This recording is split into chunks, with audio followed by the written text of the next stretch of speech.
Hey guys, what's going on? I'm so excited to bring some great tips to you today on how to best level up all the Pokemon you have, how to make the most of the Pokemon you're going to catch, and to get those Pokemon to the highest level they can be with the most efficiency so you can go out and dominate the gyms as quickly as possible. Check it out. So first thing, a quick refresher. First Pokemon you catch of any species is going to give you 3 candies, unless of course it hatches from an egg, and then it can be anywhere up to like 16 or 17. So you catch a Pokemon, you get 3 candies. Every Pokemon after that you catch, you get another 3 candies, plus you can trade it into the professor to get a 4th candy back. For those of you who don't know how to do that, check this out. You just press on the Pokeball at the bottom of your screen, click on Pokemon on the left, then you see all your Pokemon. You click on the Pokemon that you want to trade into the professor. Then you click on the button in the bottom hand right corner. That'll bring up a menu for you that says transfer and favorite. Just click transfer, hit yes, and then your Pokemon will be transferred to the professor and you will receive your candy. So you always want to keep the highest CP Pokemon you have of each species, or you can keep a couple if you're planning on going to fight in the gyms. Keep in mind though, different Pokemon have different level of attacks, and different attacks that they have. They have a normal attack, which then builds up to their special attack that they have. You also want to keep in mind their HP or hit points, which is their health, which basically means how much damage they can take before they will faint. Here's some examples. So these are 2 Jolteons. First Jolteon you can see is CP 962, HP 77, and it's got 2 moves. It's got Thunder Shock, which does 5 damage, which isn't that great. But then it has Thunder, which does 100 damage, which is pretty epic. Now check out this second Jolteon. His name is Sparky. This is the part that's a little mind-blowing. You can see that the CP is actually higher. It's coming in at 1037. However, the HP is lower at 74, which is lower than the first Eevee, which had a lower combat point rating. So don't always look at CP as being the defining characteristic that's going to make you keep or trade in a Pokemon, because that's not all there is to it. So now you can see this Zubat here has a really high CP for what I can take as a trainer. So you see that white bar is almost all the way at the right, compared to this Jolteon, where you see the white bar still has a ways to go before it would get all the way down to the right. Here's a look back at the Zubat and back at the Jolteon. All that means is really you as a trainer, as you get to a higher level, you can have higher CP Pokemon to fight for you in the gyms. Now let's talk about evolving versus powering up. First of all, you do not want to power up. Trust me, you don't want to do it. You might think that you want to do it, but trust me, you don't want to do it.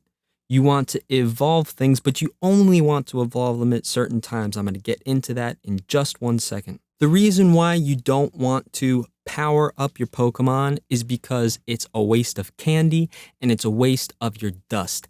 As you level up as a trainer, you will find higher level Pokemon, which means you don't have to power them up. If you find a combat power 10 Weedle this week and you power him up till he's combat power 20, in 2 weeks, you're going to be finding Weedles that are combat power 40 without even trying. So it's a complete waste of candy to even use them on power-ups in the first place. So now let's take a look at why you would want to evolve something and when you would want to evolve it. So look, I've got this Nidoran and I've got 101 candies. It only takes 25 candies to evolve it. Why am I not immediately jumping to evolve this Nidoran? Here's why. As you go higher in the levels, the Pokemon you will find have the potential to be at a higher level too. So even though I'm at level 21 or 22 or whatever, I'm still finding level 10 Weedles every once in a while. But now I also find level 130 Weedles. The ultimate strategy is to hang on to your candies until you have enough candies to power through all the evolutions that Pokemon can go through. So now let's slow down for a second and do the math. If you have a Pokemon that it takes 25 candies to evolve, and you get 4 candies per Pokemon and only 3 for the first Pokemon because, well, you still need 1 Pokemon to evolve, right? You need to capture a total of 7 Pokemon for a total of 27 candies. So take a look at this Poliwag. You can see that the combat power is almost filled up. You can see that I've got 128 Poliwag candies, and also it only takes 25 for me to level this guy up. Now, some Pokemon that evolve 2 times, you will see that the second evolution requires 100 candies, and this is the math, 100 candies, 4 candies per Pokemon, 3 candies just for the first one, because of course you need 1 to evolve, equals a total of 29 Pokemon captured for a total of 103 candies. So now take a look at this Poliwhirl that I have. This is not a Pokemon that I evolved. I caught this in the wild. You can see that the CP is much lower than that of the Poliwag that I had in terms of the potential that I can have for this evolution of this Pokemon at the level that my trainer is at. You can also see that it takes 100 Poliwag candies to evolve this Pokemon, and I have 128. So if I have enough Poliwag candies to evolve it, why am I not evolving it right now? Let me explain why. Because the combat power potential of the Poliwag that I have is better than the combat power potential of the Poliwhirl that I have, and I have over 125 candies. That means I can evolve the better Pokemon for me at my level all the way through to its final evolution, as opposed to evolving the Poliwhirl that I already have, which has inferior combat power potential. So to show you the comparison, I'm going to evolve this Poliwag. Here we go. And now you can see that the Poliwhirl that it evolves to is a CP 733 with 90 HP versus the 609 CP with 78 HP. So now I'm going to evolve this Poliwhirl into a Poliwrath. Here we go. And as you can see, I end up having the final evolution with the CP at 1,424, HP 121, and the combat power really is pretty much all the way at the edge there. You know, I could power it up a couple times, but I'm always working on catching more Pokemon. I'm always leveling up my trainer, so I'm always going to be finding a higher level Poliwag or Poliwhirl to level up next time. So I'll keep him for now because he's the best I can get at this moment, and that means I'm going to take him to a gym and maybe take down a Charizard or something.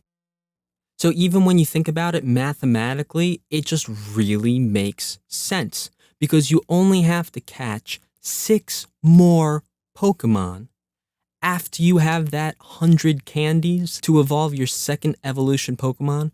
You only have to catch 6 more of that Pokemon to be able to evolve the base level Pokemon all the way to its final evolution to get the most powerful Pokemon you can possibly have at the trainer level that you're at. Now, what should you do with all the Pokemon that you catch in between finding Pokemon that you actually want to use at a gym? I advise that you farm these Pokemon. So you catch them, you trade them in, catch them, trade them in, get 300 to 400 of each Pokemon's candy. And then what you can do is you can actually pull out a calculator. You can see for stuff like a Pidgey, a Caterpie, and a Weedle, it takes 12 candies to evolve them. You just go ahead and with your calculator, see how many Pokemon you need to be able to take advantage of all those candies you have. Just catch that many, that'll give you even more candies. You should now have 30 or 40 of each Pokemon species that evolves off of 12 candies. And then you can go ahead and watch my video on how to make 67,000 experience points in just half an hour. And I will show you how to put those to great use. So I hope this video helps you guys save your candies, Save your dust. Save it up. Save it up. Don't evolve just to evolve. Just because you have enough candies to evolve your Charmander into a Charmeleon, don't do it. Save those candies till you can get the highest level Charmander that you can find, and also have 125 of those candies so you can evolve him all the way into a magnificent Charizard and just take down the whole neighborhood. Go catch them all. Please subscribe to my channel. I've got another video. Go check it out. More on the way soon. Peace.